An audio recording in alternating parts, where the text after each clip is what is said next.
तर नमस्कार मंडळी, आज आहे शनिवार आज जायचे भोगावच्या मारूच्या दर्शनासाठी। तर चला, पालममध्ये अवधूत भैया पूलच्या दुकानला एक नंबर क्वालिटी आहे कपड्यांची। रुबाब मेन्सवेअर फळा रोडला दुकान आहे, अवश्य एक वेळेस भेट द्या।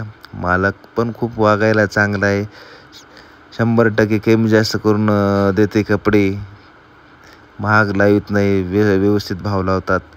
चला तर मग आता निघूया आपण पुढच्या दिशेला। आता आपल्याला पेठशिवणी मार्गे जायचे भोगावला।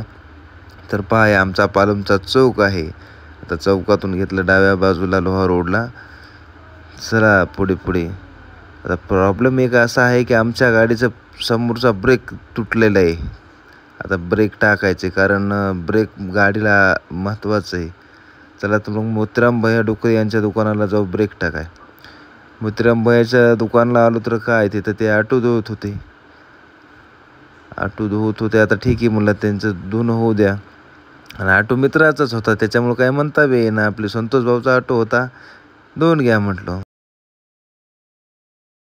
तर नंतर पेट्रोल पंपवर जाऊन सोपान भैयाकडे पेट्रोल भरलं, आपल्या सोपान भैया सूर्यवंशी यांच्याकडे। 100 रुपयेमध्ये आपल्या गाडीत फुल झाली, म्हणजे जाऊन येते हो, फुल होत नाही। तर चला निघूया पुढच्या प्रवासासाठी।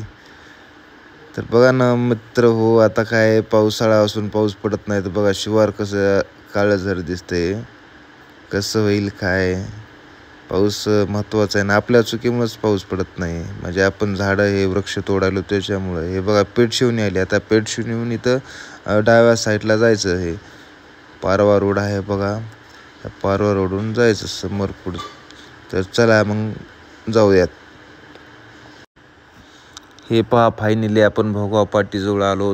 आता इथून डाव्या साईडला जायचं आहे। भोगावचा मारुती खूप फेमस आहे ह्या एरियात, आणि विशेष म्हणजे मारुती मंदिर गोदावरीच्या नदीकाठावर आहे, आणि तिथे दर शनिवारी महाप्रसाद असतो। हे पहा, खूप गर्दी, तर शनिवारी इतकी गर्दी असते की नाही भयानक, म्हणजे आसपासचे जवळपासचे आणि भरपूर लांबून लोक दर्शनासाठी येतात। तर चला आपण गाडी लावूया प्रथम पार्किंगला, नंतर जाऊयात। तर गाडी लावून झाल्यावर आता बघा, कुठल्याही देवाला गेलं तर अगोदर हातपाय धुतात, गुळनाते करतात।